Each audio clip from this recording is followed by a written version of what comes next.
I'm UFC Hall of Famer Pat Miletich. I'm naturopath Doc Will Spencer. I'm mindset expert Nicholas Spohn. If you want to detoxify your cells, remineralize your body, and live up to your true health potential, you've come to the right place. We are the Cell Saviors.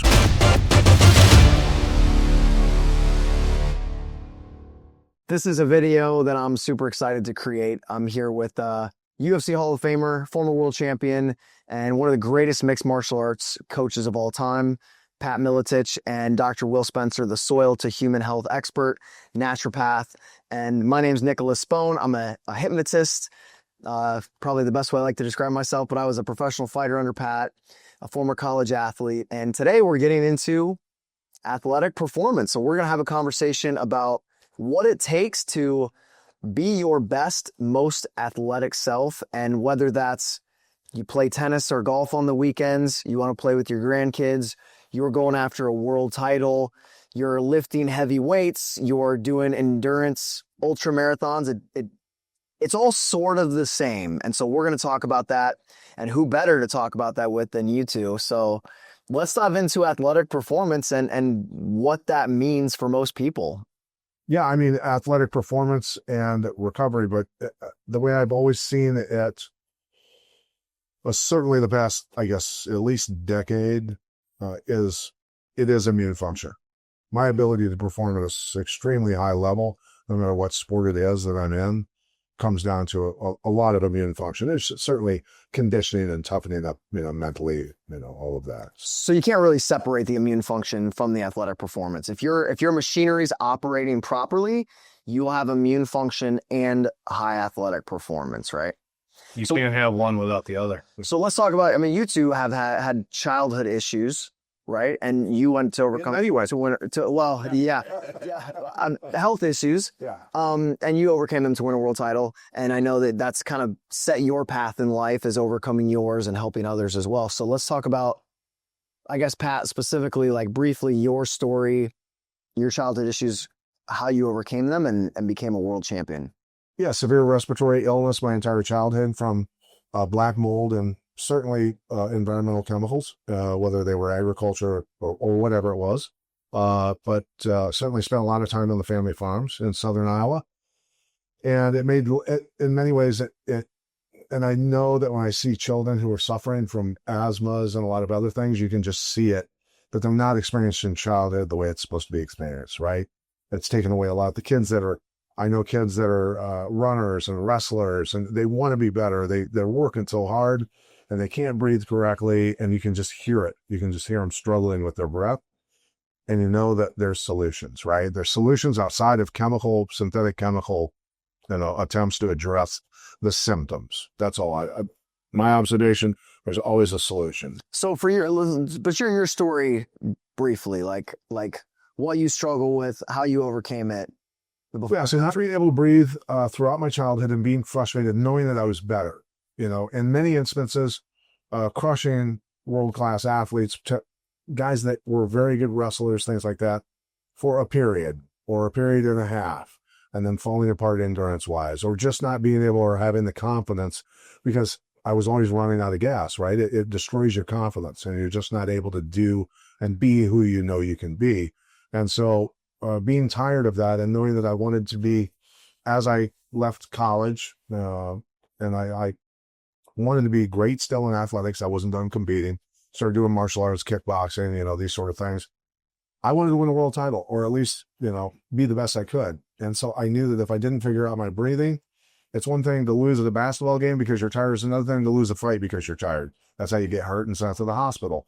So obviously endurance is paramount in fighting. So self-preservation, whatever. So I had to do a lot of research for a long time to finally assemble what I thought were the right components and natural organic components. And it only took 10 days for my respiratory system to actually go from being a barely open straw with mucus in it to a huge crystal clear PVC tube is what it felt like. And that was total freedom for me. I could do anything I wanted athletically. I could run as fast as I wanted, as long as I wanted. And I could wrestle, spar, do whatever I wanted for endless amounts of time. And then you know, with all the work ethic that I had created from struggling with my breath or breathing, being able to breathe, I was like, I always outworked everybody anyway. Now I can just do it with ease. And that obviously went on to become a world title, but not just for you, the reputation of your gym and that kind of mentality of Work ethic. working hard and having the endurance and being well And trained. going into a cage, knowing you have outworked every human being on the planet, and you look across the cage with absolute disdain for another person because they had the audacity to actually think they belong in the cage with you. That's how much work goes into when you're training that hard, right? Yeah. It's that psychological edge that you just look at them and go, oh, you really shouldn't have done this. Yeah. Right? Yeah. We can talk about that psychological edge in a minute, but Dr. Will, share your story briefly, childhood illness, how you overcame that and how you help people now. So it started young. Dad was a larger farmer using pesticides in the early 70s. Basically it felt, thinking back to being 3, 4, 5, it felt like I had the flu every week or two all summer long. Who gets the flu in the summertime? And that's what they call it. They call it the flu. They didn't call it chemical flu, but they called it the flu. It was a respiratory problem. So I ended up with asthma, bronchitis, catching pneumonia multiple times a year. Didn't matter winter, summer. Yep. And over 75 food and environmental allergies and a weight problem. And could not breathe, but still had to work with the men on the farm.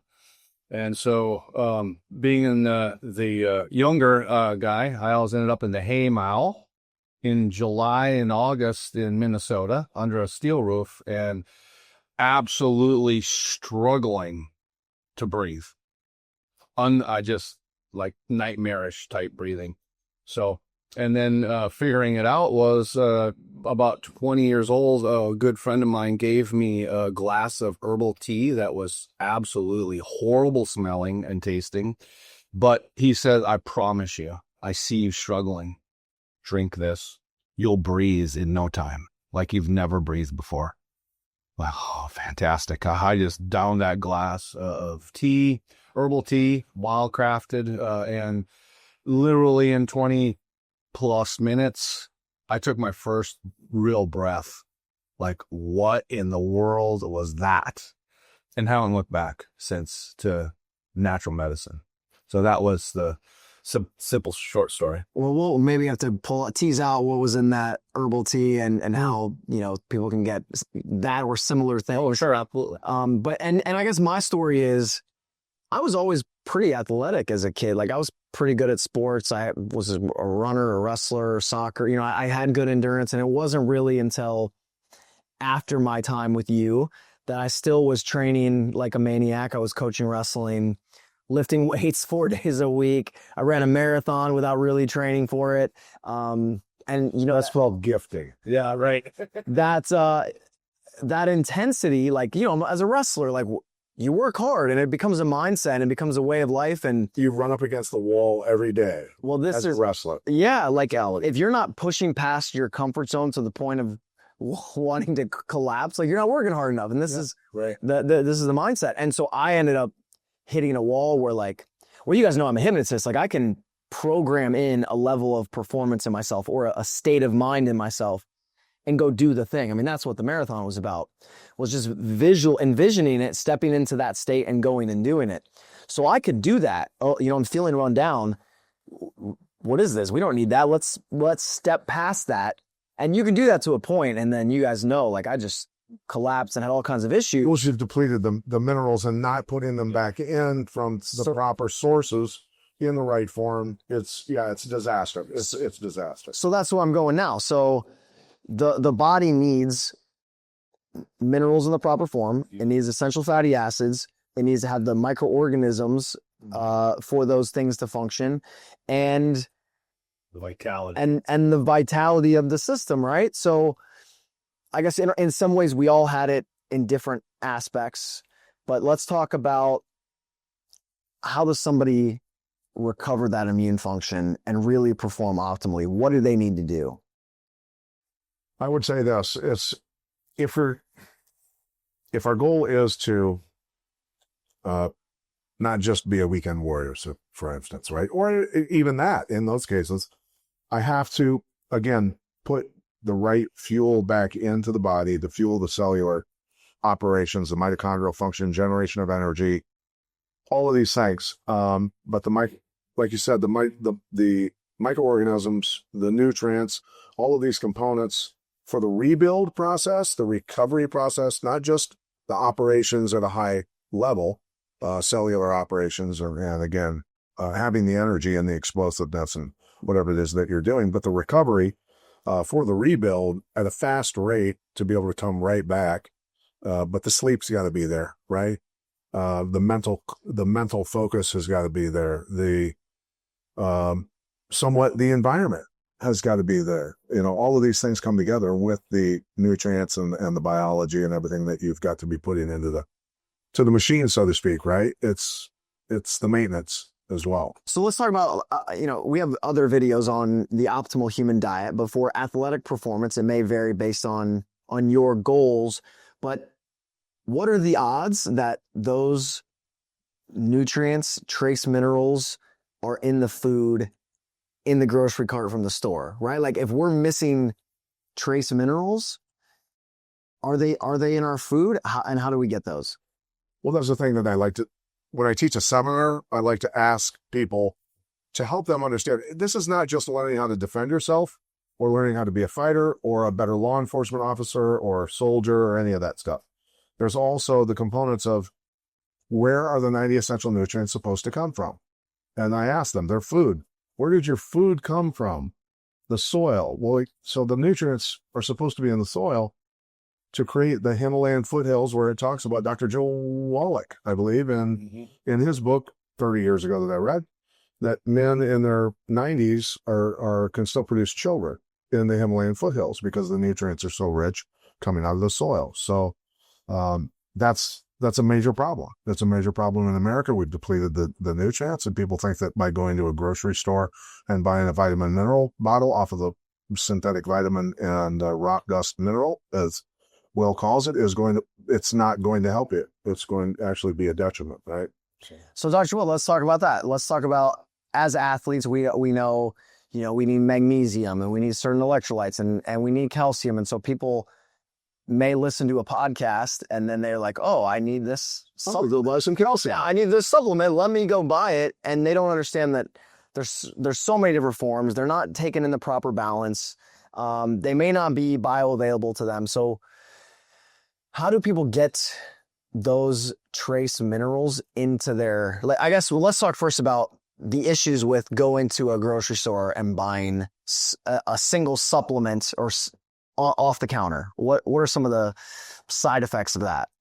So you touched on a really good point where you're going in and buying calcium, magnesium, for instance, very common, but they're usually in forms that are not readily available, or they're synthetic, or the other problem in lies, we're designed to eat whole food. That means food that has the full spectrum of these 90 essential.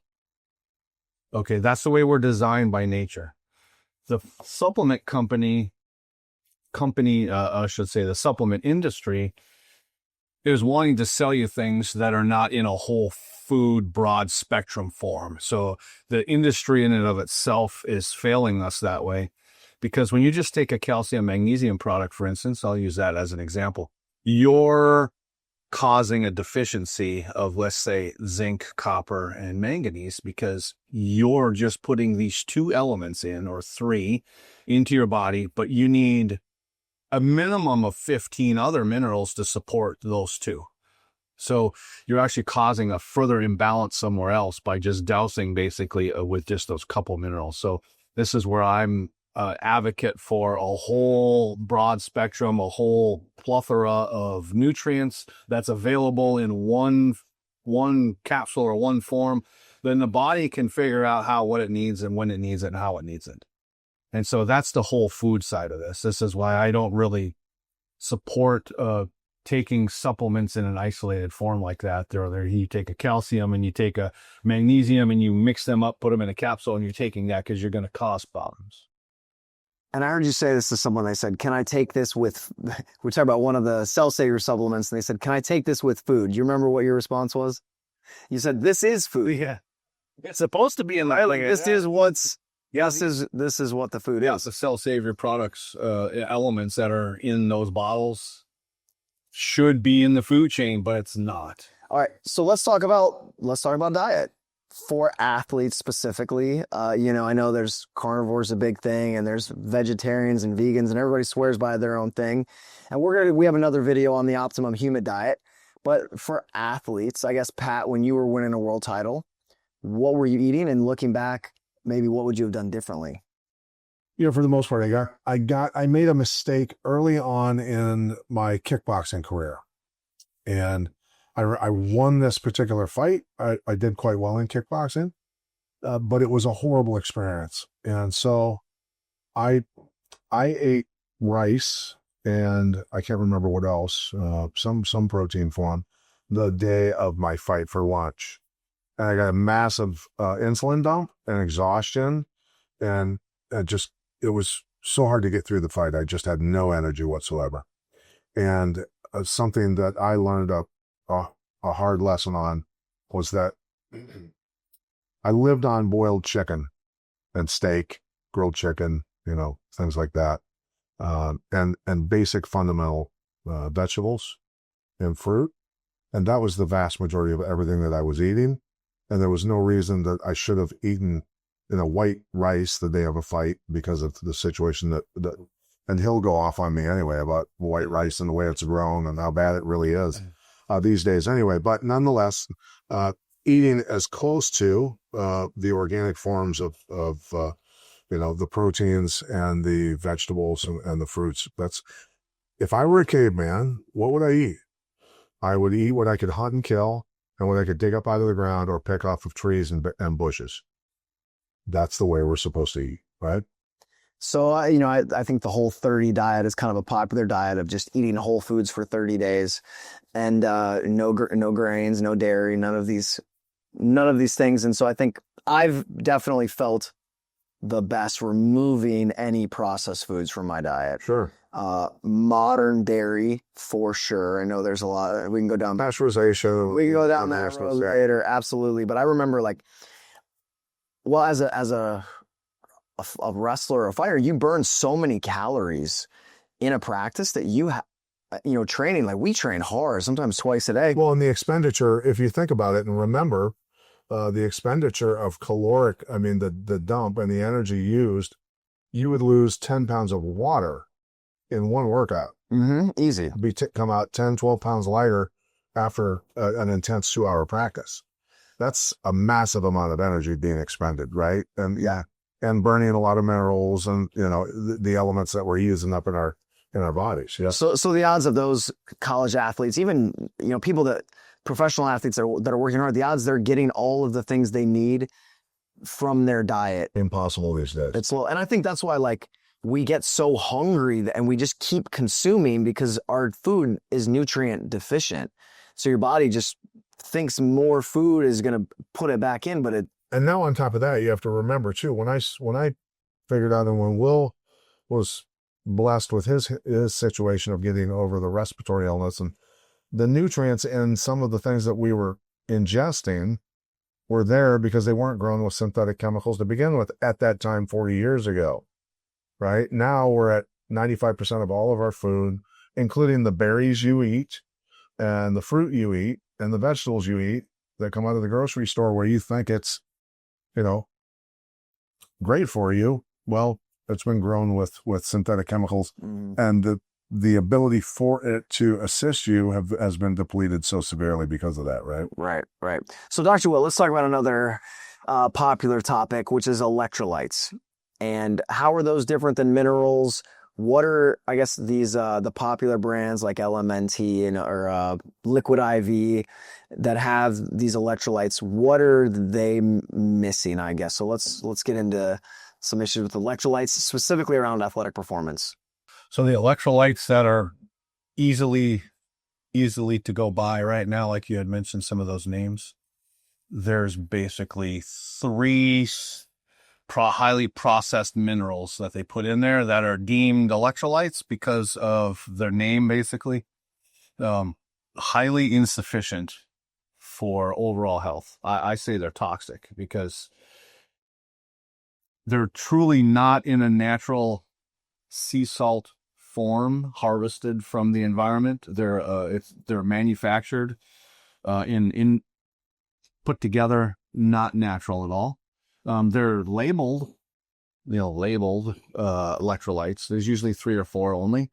We need 90 different electrolytes. So let's talk electrolytes. I like sea salt. They're salt minerals harvested from the ocean waters, which are different than the other minerals, the colloid minerals from the land in that food source. So you have they're both minerals, but they're 2 different forms, 2 different places of origin, sources, and we need them both. This is why historically salt was money. It's that, and Salt was the most valuable substance on the planet. yeah. Well, all right. For anyone living inland, there was the salt trade. Our ancestors lived on the coast, right? I mean, for Or at least, yeah, not always, but of course, Sure. Yeah. Yeah. But the salt trade was always very important, right? salaries for Not even- salt. So that's the But it was, what are some of the famous terms around salt? Salt of the earth. You're not worth your salt. You're whatever. There's a lot of terms with using salt because it was so important. as the metaphor. And if humans valued their health like they did back then, most Americans don't even remotely understand and don't value their true health because they've never experienced true health. Mhm. The food has never created true health for them, and they've never had the proper nutrients, so they don't understand what real salt is, right? So so instead of going to buying these packets you put in your water during your athletic performance, or drinking Gatorade, like we're not even going to go down that road. I think hopefully our listeners are beyond that state. So I can just take my salt out of my kitchen counter, put it in my water. Yeah, so there's problems with that. The whole salt conversation is really big that most people have no idea. Like right now, the Celtic Sea Salt Company has got massive lawsuits because of the lead from industrial waste, acid rain. These are salts collected from nature, from the water, from industrial areas. The rain filters the air and washes these chemicals down into the water. That's called a water column, but the rain is actually cleaning the air, and the disposal of that is in the water. And so that's easily research that and look that up, because those are actual lawsuits happening right now. That's where and one of our importers did a lot of research about the purity and the high quality and the amount of diversity in the electrolytes or in the sea minerals, and found after looking at 125 sea salts from around the planet, there was only 2 places that did not have that waste. And that was almost 20 years ago. And our salt comes from those places that there is no contamination. So this high grade, the salt of the gods that we have as our product, that can go in just straight in water during an athletic performance in lieu of sports drinks or pouched electrolytes. Yeah, you just take it internally, just put it in your mouth and wash it down if you need extra. Okay. We're so deficient in electrolytes that it's 1 to 2 teaspoons a day isn't even enough for most people. Wow. A day. We're that deficient. And this will tell you how important salt of even mediocre grade can change a human being's performance, right? A good friend of mine who's an incredible ultra runner at Leadville made it 50 miles to the turnaround point to go back over the mountain, which is 13,500, I believe, or 13,200. Go back over Hope Pass, right? 10 more miles back, 10 over, 10 back. And by the time he got to the turnaround point of 50 miles, he looked like he was a fish out of water. He was gasping for air. He was completely depleted, totally disoriented, incoherent, and had no idea what he was doing. The medical crews were going to DQ him. And luckily, one of the our pit crew, so to speak, had a doctor in it, and he was arguing with them while I got him out of the tent and said, come with me, you get out of here. And then all I'm doing is giving him watermelon with a ton of salt on it, of just Celtic salt, and feeding him. And he didn't even know who I was practically, right?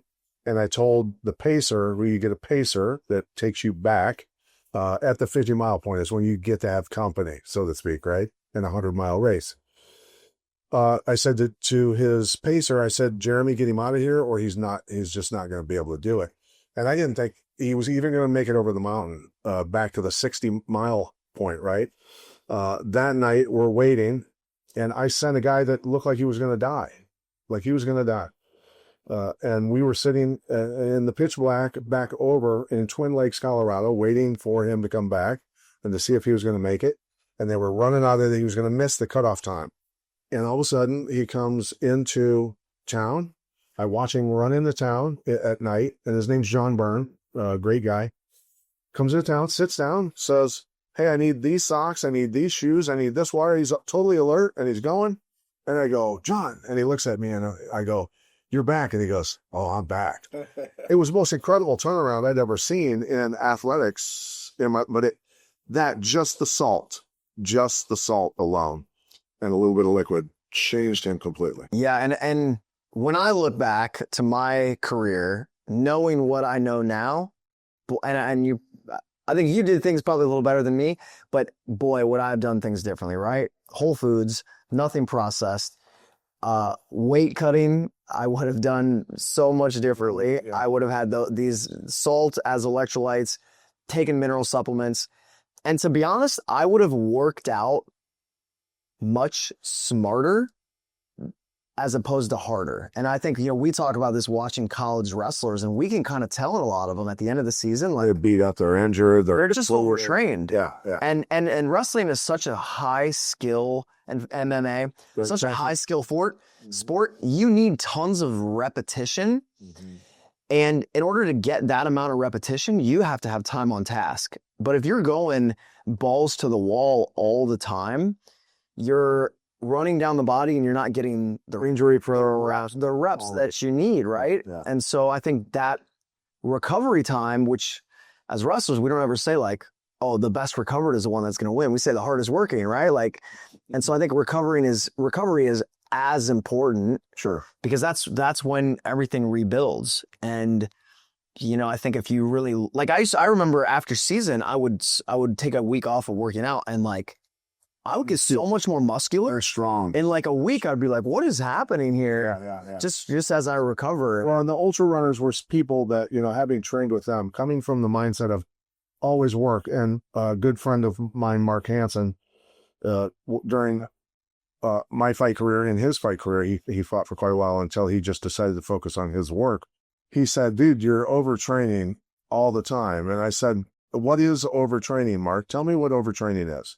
I take, I'll taper, the last week of the fight, but there's no reason that I shouldn't outwork. I just thought that it was a psychological thing, that I had to go into it having outworked everybody and knowing it. And look, it worked out. There's a lot to be said for outworking everybody, right? Mm-hmm. There really is. And what would your capacity have been to train hard and recover? Would you have had a longer career? Would we have less injuries now? You don't know. Yes, I would have had less injuries. Certainly, I'd injured every joint on my body numerous times. I've severe cervical spine damage, paralyzed twice from the neck down. But man, that was fun. Yeah, I mean, we had a great experience, and we were talking about the other day. I was telling a story about Russell Brunson, one of my business kind of mentors and idols, wrestled in college, and as an old man, he not old man, but in kind of an old man wrestling tournament is how we describe it. He's over 40, cut 20 pounds to go wrestle in this tournament, train for it, and he tore both of his biceps in one of the matches. So dehydrated. Yeah, well, you drain your whole system, and at that age, you don't have the reserves like you used to, and you don't bounce back quite the same. And so he was walking around with his arms in slings and speaking at an event, and that can happen when you're not properly hydrated. And a lot of injuries are happening. We can watch the injury rates, and Will attest to this, and he can elaborate if he'd like. But the injury rates are going up and up and up consistently because of the mineral deficiencies, the nutrient deficiencies in these athletes' bodies is causing tendons and ligaments and muscles to come apart. That's just the way it is. And that was my experience as well when I kept training, and everyone's like, oh, you're just getting old. I'm like, that's bullshit. It's not me just getting old. There's something missing. We're depleted. Right. And that's what I try to really listen. If you want to push it harder, you can push it harder because your body is structurally more sound. Sure. Right? Your body's going to hold together. The structure is just more heavy duty bolts holding you together, just however you want to visualize it. Yeah. And Dr. Will, let's talk about microbes real quick. So what is the role of microbes in an athlete's body and their performance? Part of the recovery and the removal of some of the damaged tissue that you're creating, they actually help to break that down and eliminate that, get the toxins out of the body, whether that's environmental or metabolic toxins, like the acids that get built up just from being alive. They need to be moved fast and get out of the way fast. I picture that like a proper exhaust system on a car.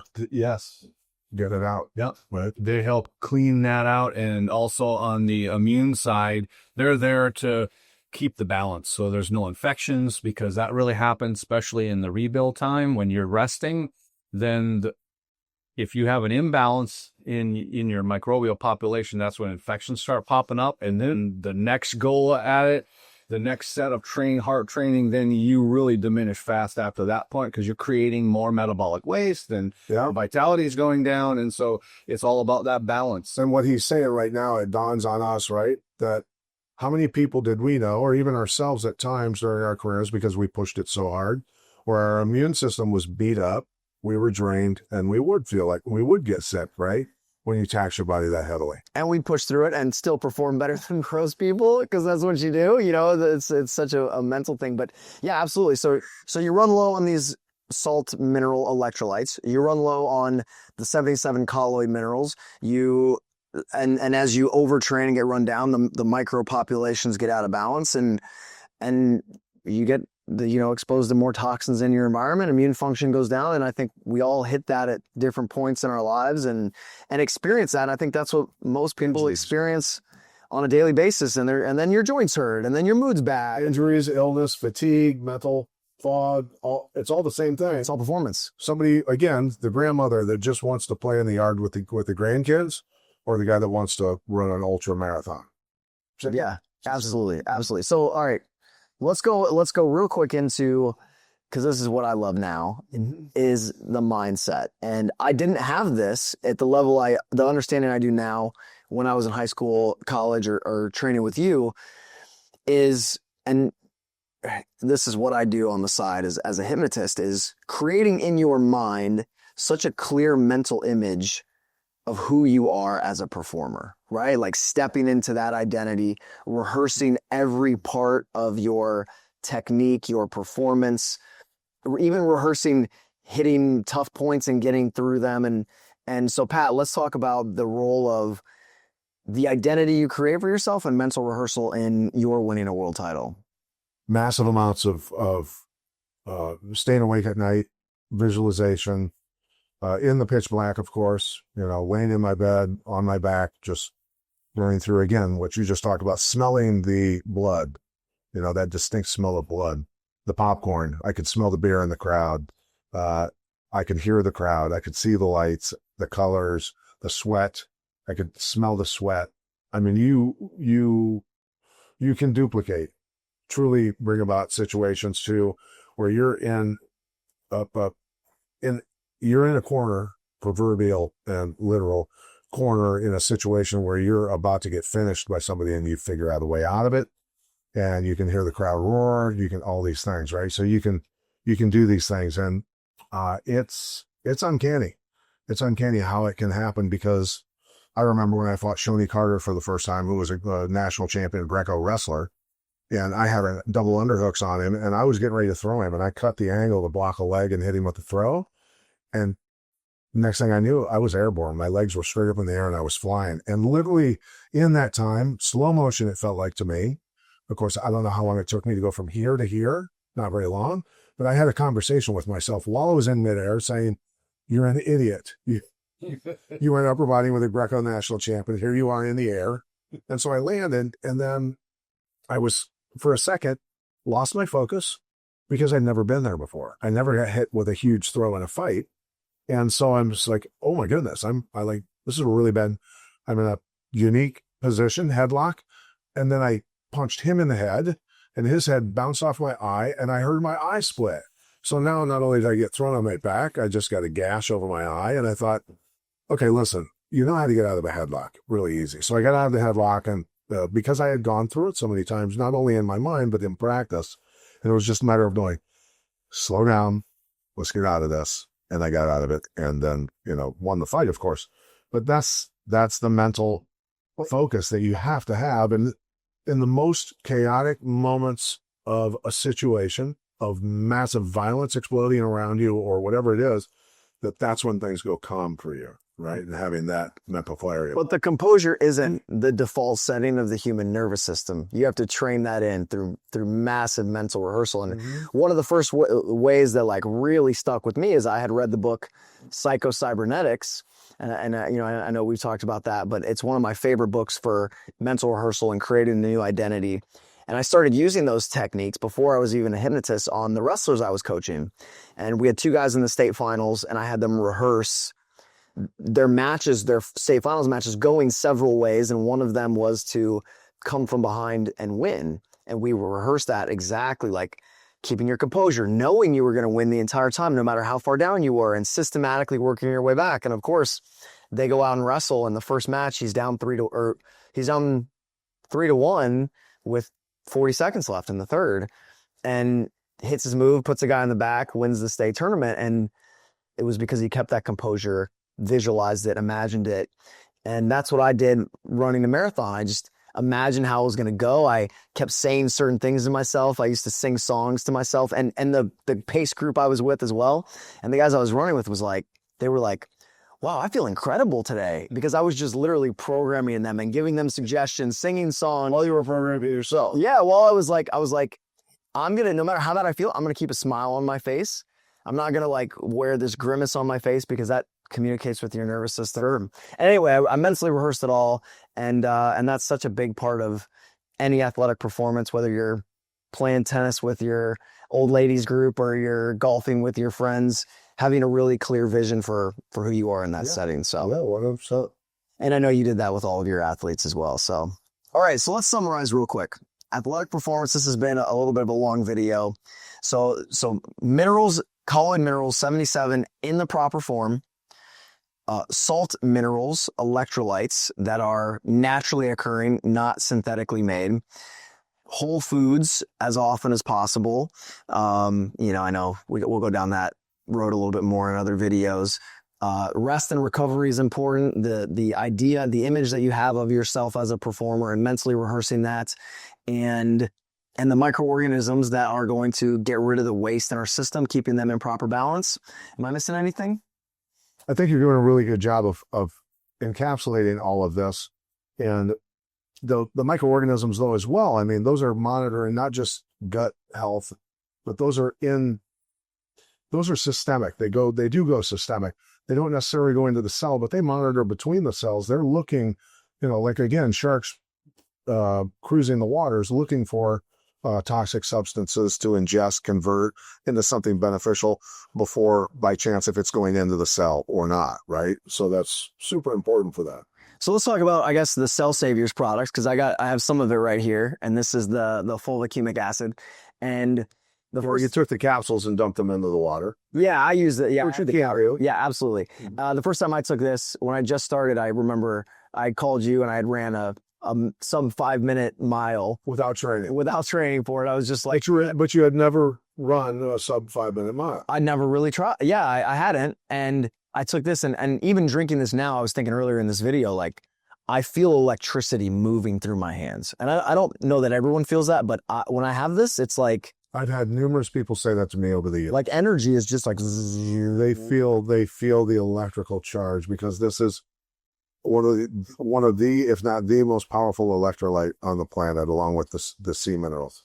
Yeah. Yeah, so I mix the salt in there all the time. Yeah. So let's talk about, I guess, the regeneration kit for athletes. Obviously, this is one of the big components, the salt of the gods, which has all of the electrolytes. So there's two of those. And the 100, 100 plus is going to be very important. And then, so I think that those are probably the three most important, wouldn't you say? And Absolutely. yeah. So That covers the colloid and the electrolyte minerals intake that we need. yep. And the microbes and then And the microbes. here's Olden. And so we have certain, recommended dosages for athletes who are using more minerals. Maybe, the wrestlers or fighters or endurance athletes, should they be taking high doses? Well, here's what I'm going to say about myself, which did produce a world title, by the way, right? Well, several other athletes. World champions and 95 pay-per-view athletes that I advise myself and my athletes through a lot of years of experience and research and testing on myself and my athletes to see where they were at performance-wise, is that I understood a long time ago that our dietary, suggestions? The dietary suggestions from the experts are merely to sustain you, not turn you into a superhuman, right? Because they look at things a lot differently than we look at things, right? And these athletes don't want to be average either. No. And I'd say on average, my job was to build superhumans. My job was to build human beings that could do things nobody else could do, because I wanted to dominate the planet, right? And it was either all or nothing. And so for over a decade, we were the dominant team on the planet for numerous reasons, but having nutrients at the proper levels. And when you're taxing the body that heavily, you have to put more in than the person who's sitting in a chair at a desk job all day. And that's just the way it is. The machine needs fuel, and that is the way it is, right? So yeah, absolutely. If only, I hadn't had access to all of these things and known everything that I know now back when I was an athlete. But, I still had a great run, and we had so much fun and training and fighting. And I think it's a big part of a lot of people's lives. And if we can help a few people perform their best mentally, on my other business, and then physically with this stuff, I think they're going to be in pretty good shape here. There's a whole sector of life, the tradesman and the worker, industrial athlete, nurses, anybody that's moving their agriculture, farmers. They may not be athletic to sports and things, but they're definitely athletic. yeah. You can climb a roof, you can get up and down a ladder.